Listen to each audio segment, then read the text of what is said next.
Do you notice that they have the same amount of ink on them? Do you notice that they're made out of the same virtually worthless stuff? It's paper. Did you get it? It's paper. When we create money, we have created an instrument of value that has no value of its own. And it's just as expensive or inexpensive to print the 20 as it is to print the 1. I'm here to prove to you that bankers, especially in the Federal Reserve System, make multiplied trillions of dollars and never create one thing of value. Are you with me? You want to learn this or not? Are you sure? An automaker might make 1 or 2% profit. A builder might make 10% profit. But the printers of money have no limit to the amount of money they can create and the wealth that they can create for themselves. Money's the bloodline of a civilized society. It's the instrument by which a product is sold or bought. Reduce the supply of money below the necessary levels to sustain trade. Reduce the amount of this in the system below the levels necessary to sustain the current trade, and you create a depression. In 1930, let me ask you a question. Did we not have farms? In 1930, did we not have factories? Did we have the greatest roadway system in the world at that time? Yes. Did we have the greatest communication system in the world at that time? Yes. Did we have the greatest opportunity of trade with oceans on both sides and water systems like the Mississippi River running through the width and breadth of this nation? Did we have ability to move our goods and services? Yes. Did we have transportation and roadways? Yes. What did we not? Did we lack workers? Then what happened? I'll tell you what happened. The bankers decided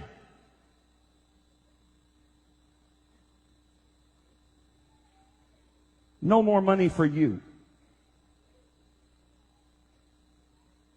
They got out of the stock market. I can give you the family names. They got out of the stock market the year before. Do you know all the money that was lost in the stock market as people began to sell their stocks one after the other, after the other, after the other, and stocks that were valued at $10,000 were selling for 15 cents? And then they had to make a run on the bank because the banks, the stock market had said, oh, I'll tell you what you can do. You can borrow on margin. In other words, you can buy, the economy's really good here in the late 20s. Here's what you can do. You can borrow on margin for stocks. You can buy a stock at $100 worth of stock. You can buy it for $10, and we'll lend you the other money to buy the stock, and the stock is skyrocketing, so you stand to make a great profit. What they didn't tell the American people, and what you still don't know today, is that when they did that, they also put into that legislation that they would have a 24-hour recall. In other words, however much stock you bought, it would make a lot of money, but they could call that stock in, and you would be required not only to pay for the stock, but to pay for what you borrowed at interest from them. In other words, now you got to pay the $100 that they loaned you, but they're the ones that are calling it in. So when they called it in, you didn't have the money to pay for it, so you ran to the bank. But the bank only keeps 20% money on hand. They loan the rest of it out, so only 20% of the people could get any of their money out of the bank. So the banks collapsed, the stock market collapsed, all at the whim of the bankers who decided they wanted to make the money. Watch me. Watch me. All that stuff was being sold. $100,000 farms were selling for $3,000. Who do you think bought them?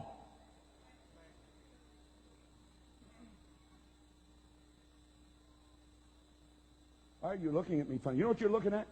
You're looking like sheep that have been led to the slaughter and didn't know it. I'm going to continue. Can I continue? We didn't lack industrial capability. If you don't believe me, I just told you what started the Great Depression. Let me tell you what ended it. World War II. And all of a sudden, the same banks that said no money for farms, no money for food, put people in soup lines, no money for commerce, no money for railroads, no money for roads, no money, no money. All of a sudden said, war? And all of a sudden, factories that were closed down began to work 3 shifts. Where'd the money come from? The same pockets that refused to give it before.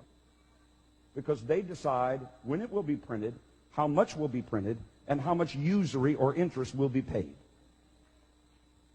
Not the federal government. The federal government has no say in it, as I will prove to you. Say, debt is a devil. By the simple manipulation of a few wealthy bankers, World War II ended the Great Depression. After successive failures to convince the public of the need of a central bank by wars, these same European bankers financed both sides of the Civil War in this country. You don't even know that. Same bankers, same families, financed both sides of the Civil War. Why? They make the money.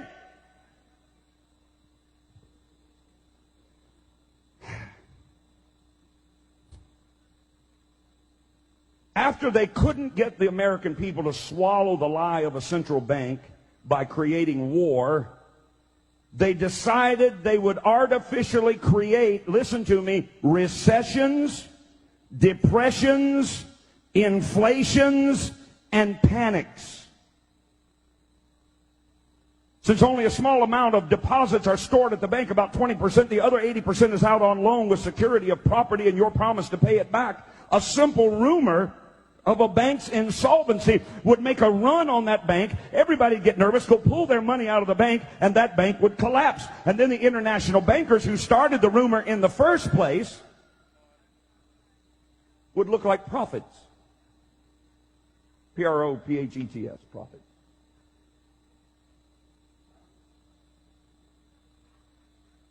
Are you hearing something you've never known?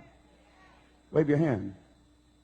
If you think America ought to know, wave your other hand. All right, then don't quit on me. One of the key movers and shakers of this, let's get a central bank by making the people afraid by causing their banks to collapse. One of the key movers and shakers was a man by the name of, you might recognize it, J.P. Morgan. His father was an agent for the wealthy, you might know this name, Rothschild family. Here's a quote. The Federal Reserve. In 1869, J.P. Morgan went to London and reached an agreement for a company known as the Northern Securities that was intended to act as the international bank, as the agent for the Rothschild Company in the United States. The first major panic created by the international bankers occurred in 1893 when local bankers from around the nation were told to call in all their loans. Told by who? By these wealthy bankers. Senator Robert Owen testified before a congressional committee that the call on the banks, testified before a congressional committee that the bank he owned, this was a senator, received from the National Bankers Association what came to be known as the Panic Circular of 1893. It stated, you will at once retire 1/3 of your circulation and call in 1/2 of all your loans. Why? Because that makes the bank collapse.